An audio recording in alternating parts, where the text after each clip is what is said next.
ഫെബ്രുവരി 4, 2025 അഗ്നികന്യക.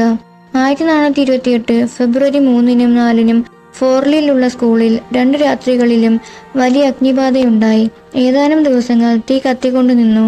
കത്തിക്കരിഞ്ഞ് ചാമ്പലായ അവശിഷ്ടങ്ങൾക്കിടയിൽ നിന്ന് കുട്ടികൾ പ്രാർത്ഥിച്ചിരുന്ന മാതാവിന്റെയും ഉണ്ണിയുടെയും മരത്തിൽ കൊത്തിയ ഒരു രൂപം നാട്ടുകാർ കണ്ടെടുത്തു. ഇതിന് യാതൊരു കേടുപാടും സംഭവിച്ചിരുന്നില്ല.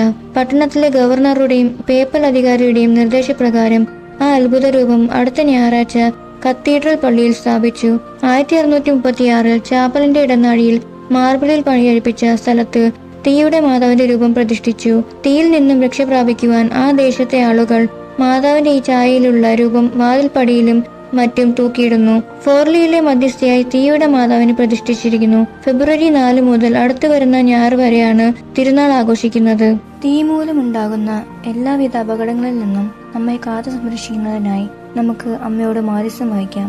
അതിനായി ഒരു സ്വർഗ്ഗസ്ഥനായ പിതാവും ഒരു നന്മ നിറഞ്ഞ മറിയവും ഒരു തൃത്വസ്തുതിയും ചൊല്ലാം.